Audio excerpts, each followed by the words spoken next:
Hello guys, कैसे हैं आप सब लोग। आज हम इस वीडियो में बहुत ही इंपॉर्टेंट टॉपिक डिस्कस करने जा रहे हैं जो कि है continuity equation and relaxation time. दोनों टॉपिक को बहुत डिटेल में बहुत ही अच्छे से डिस्कस करेंगे, पूरा टॉपिक डिस्कस करेंगे और इस वीडियो के बाद आप बहुत कॉन्फिडेंट हो जाएंगे दोनों टॉपिक्स में। ये वीडियो पिछले कुछ टॉपिक से रिलेटेड है और ये एक लेक्चर सीरीज है। अगर आपने अभी तक पुराने टॉपिक्स नहीं देखे हैं तो आई होप आपको बेसिक्स आते होंगे, नहीं तो आप पुराने टॉपिक्स पे जाएंगे, उन्हें भी कवर कर लेंगे। सो अभी हम स्टार्ट कर रहे हैं विद द कंटिन्यूटी इक्वेशन और उसके बाद हम डिराइव करेंगे रिलैक्सेशन टाइम कंटिन्यूटी इक्वेशन से ही, और फिर देखेंगे कि रिलैक्सेशन टाइम का मतलब क्या होता है, इसका इन्फरेंस क्या होता है, राइट। तो अभी हम स्टार्ट कर रहे हैं कंटिन्यूटी इक्वेशन से। कंटिन्यूटी इक्वेशन हम लॉ ऑफ चार्ज कंजर्वेशन से निकाल सकते हैं। According to the law of charge conservation जो चार्ज है वो कंजर्व्ड रहेंगे, ना तो चार्ज हम बना सकते हैं ना ही उन्हें हम मिटा सकते हैं, राइट। सो अगर हम एक क्लोज्ड सरफेस बनाते हैं, क्लोज्ड सरफेस, लेट सपोज हम एक क्यूब ले लेते हैं, क्यूब क्लोज्ड सरफेस है, राइट। मैंने कुछ ऐसा सा ही रफ सा क्यूब बना लिया है, ये कोई क्लोज सरफेस है। क्लोज सरफेस मतलब जैसे आपकी वाटर बॉटल है, वो भी तो क्लोज सरफेस है। क्लोज सरफेस हमारा कुछ वॉल्यूम ऑक्यूपाई करता है, राइट। क्लोज सरफेस यहाँ पर कुछ वॉल्यूम ऑक्यूपाई कर रहा होगा, ये सिग्निफिकेंस है क्लोज सरफेस का। तो अब according to the conservation of charge in this close surface, इस क्लोज सरफेस के अंदर हम चार्ज कंजर्वेशन लॉ लगाएंगे। उसके according rate of decrease of charge within a given volume, इसके अंदर जो चार्जेस होंगे वो डिक्रीज कर रहे होंगे। अगर चार्जेस डिक्रीज कर रहे हैं तो इनका रेट क्या है डिक्रीज करने का, वो होगा net outward current flow through the surface. इसके सरफेस से कुछ करंट बाहर जा रहा होगा, राइट। तो जितना करंट बाहर जा रहा है सरफेस से उतना ही नेट जो चार्ज है वो डिक्रीज हो रहा है, राइट। तो rate of charge decrease inside the volume is equal to net outward current flowing through the surface. We know कि चार्जेस जब मूव करते हैं, जैसे ही चार्जेस वॉल्यूम से निकल रहा है, बाहर जा रहा है, चार्ज अगर मूव करे तो उसका मतलब हमें करंट मिल जाता है। सो ये फिनोमिना तो हम बचपन से ही पढ़ते आ रहे हैं, इसी फिनोमिना से हम कंटिन्यूटी इक्वेशन डिराइव करेंगे। सो नेट आउटवर्ड करंट को कैसे लिख सकते हैं, आई, राइट। करंट को तो हम आई लिखते हैं, आई आउट, जो करंट हमारा आउटसाइड जा रहा है, ये होगा rate of decrease of charge. Decrease है तो नेगेटिव साइन लगा दिया, decrease of charge within a given volume, so D Q in upon D T. जो इनसाइड का चार्ज डिक्रीज हो रहा है उसे हमने क्यू इन लिखा। अब मैंने बताया था क्योंकि चार्ज वॉल्यूम में है, charge is there in the volume, तो चार्ज को हम कैसे लिख सकते हैं। अगर मेरे पास रो वी गिवन है, रो वी क्या है, वॉल्यूम चार्ज डेंसिटी, हमने इसके बारे में बात करी थी, राइट। आपको याद होगा रो वी से हम चार्ज कैसे निकाल सकते हैं। अगर हमारे पास रो वी गिवन है तो रो वी क्या होता है, रो वी होता है D Q upon D V, right. इस डी वी को इधर ले जाएंगे, वॉल्यूम इंटीग्रेशन कर देंगे तो हमें चार्ज मिल जाएगा इस पूरी वॉल्यूम में। तो अब हम चार्ज को कैसे लिखते हैं, चार्ज को लिखा Q in will be equal to volume integration of rho v dv, right। so rho v को वॉल्यूम इंटीग्रेशन कर दिया तो हमें टोटल चार्ज मिल जाएगा। so ये चार्ज की जो इक्वेशन है इसे यहाँ पर पुट कर देते हैं। so I out क्या हो जाएगा, I out हो जाएगा minus del volume integration of rho v d v upon del T, right. So ये हो गया। अब आई आउट को देखते हैं, आई आउट को कैसे रिप्रेजेंट कर सकते हैं। आई आउट होता है मेरा integration over the surface J dot D S, right. Current density, current density क्या होता है, करंट डेंसिटी होता है current into area, current density current upon area. So current density होता है करंट अपॉन एरिया। करंट निकालना है तो अगर मेरे पास छोटा सरफेस एरिया है ds तो टोटल करंट निकालना है। यहाँ पर ds में तो हमारा करंट di होगा। अगर हमें टोटल सरफेस से, जितना सरफेस है टोटल करंट निकालना है, मैंने आपको बताया था क्यूब है, क्यूब में 6 सरफेसेस होंगे। अगर हम कोई भी छोटे से सरफेस से करंट, आउटसाइड करंट निकाल लें तो हम क्या कर सकते हैं, टोटल करंट निकाल सकते हैं। टोटल करंट हो जाएगा integration over the surface J dot D S, right. तो ये हो गया हमारा करंट का इक्वेशन। इसको लिख देते हैं, माइनस तो यहाँ रहेगा integration over V del rho we upon del T. इस डेल बाय डेल टी को अंदर ले गए और यहाँ पर आ जाएगा इंटीग्रेशन ओवर डीवी, राइट। अब यहाँ तो सरफेस इंटीग्रेशन है और यहाँ वॉल्यूम इंटीग्रेशन है, तो दोनों को इक्वेट तो हम नहीं कर सकते हैं, बट हम डाइवर्जेंस थ्योरम लगाएंगे। अब डाइवर्जेंस थ्योरम यूज करा। डाइवर्जेंस थ्योरम हमें याद है सरफेस इंटीग्रेशन को वॉल्यूम इंटीग्रेशन में कन्वर्ट कर देता था, तो हम इस सरफेस इंटीग्रेशन को वॉल्यूम इंटीग्रेशन में करेंगे। वॉल्यूम इंटीग्रेशन में करा तो मैंने 3 इंटीग्रेशन साइन लगा दिए, वॉल्यूम इंटीग्रेशन लिख दिया। जे को कैसे लिख सकते हैं, अगर मुझे वॉल्यूम इंटीग्रेशन में कन्वर्ट करना है तो डेल डॉट जे लिख देंगे, डीएस को डीवी में कन्वर्ट कर देंगे, ये हो जाएगा minus volume integration del rho we by del T DV के इक्वल। तो यहाँ पे भी डीवी है, यहाँ पे भी डीवी है, यहाँ पर भी वॉल्यूम इंटीग्रेशन है, यहाँ पे भी वॉल्यूम इंटीग्रेशन है। अब हम इन्हें इक्वेट कर सकते हैं और इक्वेट कर कर डेल डॉट जे आ जाएगा del rho we by del T के इक्वल। अब यही जो इक्वेशन आई है, इस इक्वेशन को हम बोलते हैं continuity equation. Continuity equation, I hope आपको समझ आया होगा अभी तक कि हमने कंटिन्यूटी इक्वेशन कैसे निकाला है। कंटिन्यूटी इक्वेशन मतलब del dot j is equal to del rho we by del t. Current density, यहाँ पर माइनस साइन भी रहेगा, del dot j is minus del rho we by del T.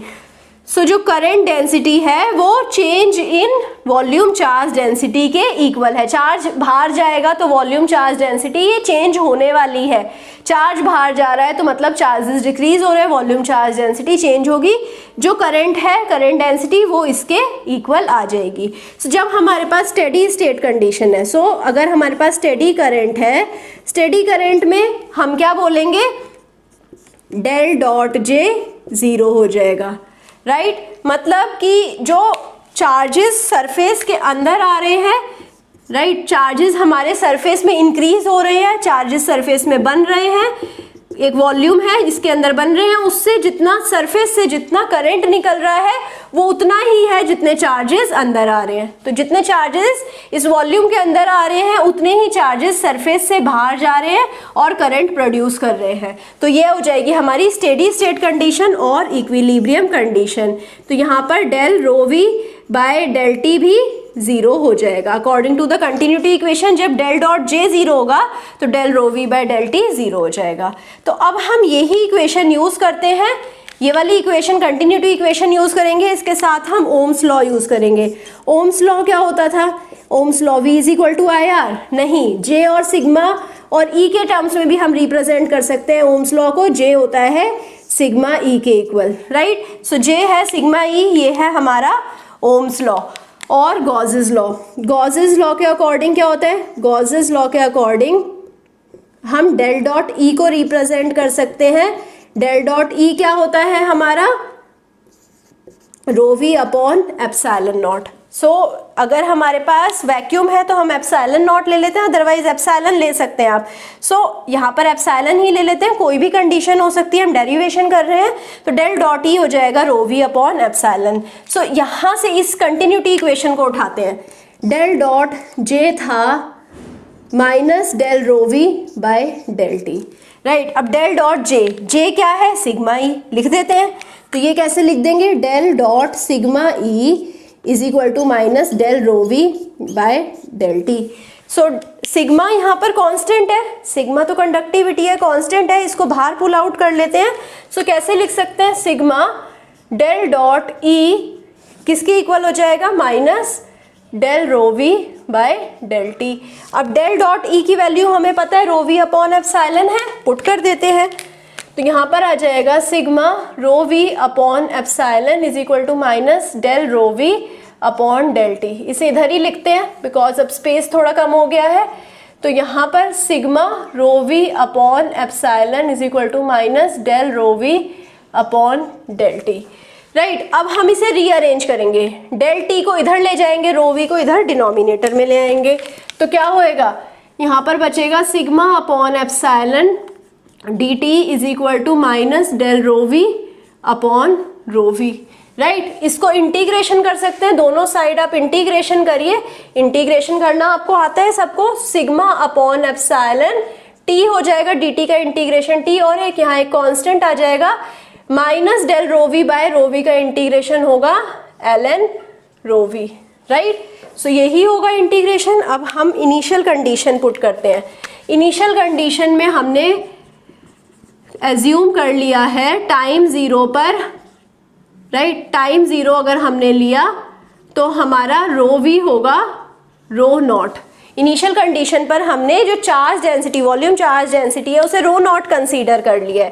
तो time को 0 पुट करते हैं, रो not को कंसीडर करते हैं यहाँ पर। सो क्या आ जाएगा, sigma upon epsilon into 0 plus C is equal to minus L N rho naught. तो जिसकी वजह से हमारे पास सी आ गया minus L N rho naught. तो इस इक्वेशन में पुट करते हैं सी। लेट्स सी क्या आएगा। So sigma upon epsilon t minus L N rho naught is equal to minus L N rho we, right. So इस एल एन को इधर ले आते हैं। So l N rho we minus L N rho naught क्या हो जाएगा, minus sigma upon epsilon t. दोनों साइड एक्सपोनेंशियल ले लेते हैं। पहले ये l N rho we minus L N rho naught, इसे कैसे रिप्रेजेंट कर देंगे, यहाँ रिप्रेजेंट करते हैं L N rho we minus L N rho naught. ये हो जाएगा L N rho we upon rho naught is equal to minus sigma upon epsilon T. अब क्या करेंगे, दोनों साइड का एक्सपोनेंशियल ले लेते हैं। तो इस इक्वेशन को कैसे रिप्रेजेंट कर सकते हैं, rho we upon rho naught हो जाएगा e raise to power minus sigma upon epsilon t, right. So now इसको कैसे रिप्रेजेंट कर देंगे, रो वी हो जाएगा rho naught e raise to power minus sigma upon epsilon t. So now minus sigma upon epsilon, अगर हमने यहाँ पर इसे रिप्रेजेंट करा rho v is equal to rho naught e raise to power minus t upon tau T. अब यहाँ पर tau T क्या है, रिलैक्सेशन टाइम। तो यहाँ पर टाउ टी क्या हो जाएगा, simply epsilon upon sigma, right. सो टाउ टी हमने डिराइव कर लिया रिलैक्सेशन टाइम। अब रिलैक्सेशन टाइम हम मैथमेटिकली तो देख लिया कि इस इक्वेशन से डिराइव कर सकते हैं, बट होता क्या है, सिग्निफिकेंस क्या है, जब टाइम टाउ टी के इक्वल हो जाएगा, जब हमारे पास रिलैक्सेशन टाइम आएगा तो रो वी क्या हो जाएगा, रो वी हो जाएगा rho naught e raise to power minus tau t upon tau t. Time हमारा टाउ टी के इक्वल हो गया, तो जो कि हो जाएगा ई रेज टू पावर -1। तो जो हमारा वॉल्यूम चार्ज डेंसिटी है, इनिशियल वॉल्यूम चार्ज डेंसिटी का ई रेज टू पावर -1 हो जाएगा। इसे हम परसेंटेज में लिखें तो ये हो जाएगा 36.8%। तो इसे हम कैसे लिख सकते हैं, रिलैक्सेशन टाइम वो टाइम है जिसमें वॉल्यूम चार्ज डेंसिटी डिक्रीज होकर 36.8% रह गई है उसकी इनिशियल वैल्यू के। तो time taken by the charge placed at the interior of the material to drop E raise to power -1, that is 36.8% of its initial value. अब हम चार्ज कैसे मूव करेंगे, दो टाइप के मटेरियल्स में, जो कि एक कंडक्टर है, क्वार्ट्ज है। कंडक्टर जो है हमारा कॉपर है, क्वार्ट्ज हमारा डाइलेक्ट्रिक है। तो एक कंडक्टर एक डाइलेक्ट्रिक को कंपेयर करेंगे with the help of relaxation time. Conductor copper का हमें सिग्मा पता है 5.8 इंटू 10⁻⁷ होता है, ई आर 1 होएगा इसका। तो टाउ आर क्या हो जाएगा, 10⁻⁻9 अपॉन 36 पाई 1/58 इंटू 10⁻⁷। तो इसे अगर हमने इक्वेट करा तो 1.53 इंटू 10⁻⁻19 सेकेंड, मतलब जो हमारा चार्ज है, इनिशियल चार्ज से 36.8% चार्ज ड्रॉप होने में हमें इतना कम टाइम लग रहा है। 10⁻⁻19 सेकेंड्स में हमारा चार्ज 36.8% तक ड्रॉप हो जाएगा। अगर लेट सपोज हम 100 कूलम चार्ज प्लेस करते हैं, 100 कूलम का 36.8% डिक्रीज हो जाएगा, राइट, 36.8% बचेगा। सो 36.8% बचने के लिए चार्ज कितना ज़्यादा लॉस हो गया है, 36.8 कूलम बचा है फ्रॉम 100 कूलम।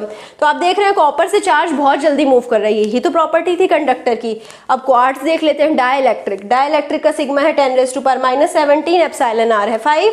सो हमने लिखा इसको, चार्ज रिलैक्सेशन टाइम निकाला। सो 5 इंटू 10⁻⁻9 अपॉन 36 पाई इंटू 1/10⁻⁻17, जो कि है 51.2 डेज।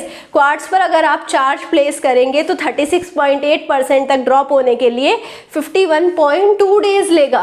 तो विच मीन्स कि यहाँ पर चार्ज मूव नहीं कर पा रहे हैं, यही प्रॉपर्टी थी डाइलेक्ट्रिक की।